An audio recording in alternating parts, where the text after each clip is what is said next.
Bonjour tout le monde, bienvenue pour cette vidéo rétrospective où je vais vous citer 4 consoles qui ont grave bidé sur le marché des consoles de jeux vidéo. Car il faut dire à l'heure actuelle qu'on entend beaucoup sur les sites internet comme quoi la Wii U et la Vita sont des consoles qui sont en train de bider. Mais je trouve que si on regarde en détail le nombre de ventes de celles-ci, elles font des scores tout à fait honorables. La Wii U a fait actuellement plus de 11 millions de ventes dans le monde et la Vita plus de 12 millions. Maintenant, passons aux consoles qui ont vraiment bidé. La Virtual Boy. Cette console a été créée par Gunpei Yokoi, excusez-moi si je le prononce mal, qui est également l'inventeur de la Game Boy ainsi que de la Game & Watch, d'où la liaison entre la Virtual Boy ainsi que de la Game Boy au niveau du nom. Elle a été mise sur le marché en 1995, mais elle n'est pas restée si longtemps que ça puisque l'année suivante, elle a été arrêtée de production et en plus cette console n'est jamais sortie sur le sol européen, sortie uniquement aux États-Unis et au Japon pour un total d'environ 800 000 unités vendues, ce qui n'est vraiment pas fameux si on compare avec les consoles issues de la même génération, la 5e génération, puisque la PS1 en comparaison a fait plus de 100 millions de ventes, la N64 30 millions et même la Saturn a fait mieux que cette Virtual Boy, puisqu'elle a réussi à se vendre à plus de 10 millions d'unités, ce qui est quand même 10 fois plus que cette Virtual Boy. Et avec ces 800 000 unités vendues, la Virtual Boy a la palme de la console Nintendo qui a le plus bidé dans l'histoire. Mais alors d'où viennent ces chiffres catastrophiques pour cette console? Eh bien on va dire qu'elle a été trop en avance sur son temps puisque c'est en fait une console avec des lunettes à réalité augmentée. Oui en effet vous l'avez compris, c'est un peu l'Oculus Rift avant l'heure. Mais sauf que le problème c'est que au niveau des prouesses techniques ce n'était pas vraiment ça, puisque Nintendo avait remarqué que beaucoup de personnes s'étaient plaints de cette console parce que la lumière rouge était beaucoup trop puissante, beaucoup de personnes s'étaient retrouvées à moitié aveugles. Bon j'abuse un petit peu, mais on a été pas loin. Moi personnellement j'ai testé cette console dans les conventions 5 minutes après, mais j'avais mal au crâne, j'avais mal aux yeux, je me dis mais c'est quoi cette console? Tu m'étonnes qu'elle s'est mal vendue. 22 jeux sont sortis cette console, si je peux en citer quelques exemples, on a par exemple Mario Tennis, on a également Virtual Bowling ou alors Panic Bomber et on a même un Easter egg de la part de WarWare Inc. sur Game Boy Advance pour cette ancienne console Nintendo. On peut même jouer avec Mario balançant une tarte sur ses ennemis. Frappe-moi encore. Lance. Je lance correctement, c'est bon. La Pin-Pin.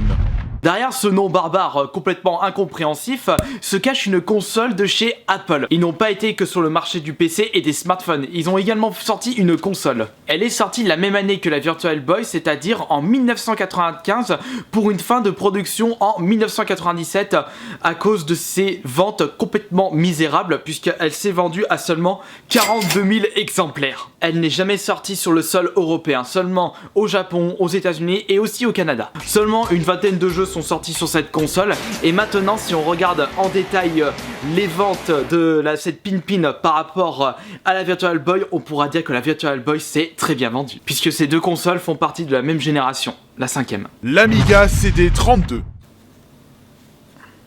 Nous allons maintenant passer à une console de chez Commodore, une entreprise qui s'est bien implantée dans le marché PC depuis plusieurs années. Je parle bien pour l'époque puisque cette console est sortie en 1993 et n'est restée que 6 mois en vente tellement les ventes de cette console étaient misérables une nouvelle fois puisqu'elle s'est vendue à moins de 100 000 exemplaires. Elle fait également partie de la 5e génération de consoles, mais contrairement à la Virtual Boy ainsi que de la Pin-Pin, eh bien elle a fait un peu le contraire au niveau de la distribution puisqu'elle est sortie uniquement sur le sol européen. Elle n'est pas sortie aux USA ni au Japon. Ce bid a surtout été provoqué par une situation financière compliquée pour la compagnie Commodore qui la contraint à cesser les productions de la console faute de paiement aux différents fournisseurs. C'est vraiment dommage car la console avait toutes les cartes en main pour pouvoir se faire une petite place sur le marché des consoles. Mais faute de stock suffisant, cette console se vendra peu et viendra par la suite une faillite fatale pour Commodore après 40 ans de bons et loyaux services. Mais par rapport à la Virtual Boy, eh bien il y a eu plus de 200 jeux sortis sur cette console. Cependant, c'était beaucoup de jeux qui étaient sortis à la base sur Amiga 1200 ainsi que sur l'Amiga 500 et très peu de jeux ont été faits exprès pour cette console. La Gizmodo. Et pour cette quatrième console, on va plutôt passer du côté console portable, car ce ne sont pas que des consoles de salon qui bident, il y a aussi les consoles portables. Cette console qui a été créée par l'entreprise Tired Telematic s'est vendue à seulement 25 000 exemplaires dans le monde. C'est un bide total pour le marché des consoles portables. Elle fait partie de la 7ème génération et on peut clairement voir que par rapport à la DS et la PSP qui font partie de la même génération de consoles portables, la 7ème, eh bien la DS qui s'est vendue à 154 millions et la PSP à plus de 80 millions, on peut dire que cette Gizmodo a fait un bid monstrueux dans le monde. C'était une console qui faisait office de GPS, appareil photo, lecteur audio, vidéo, en plus d'être une console portable. Elle était sortie en 2005, puis retirée du marché en 2006, puis réapparue en 2008 pour les périodes de fête, mais ça n'a pas suffi à l'entreprise pour réussir à faire vendre cette console. Et puis en plus, au niveau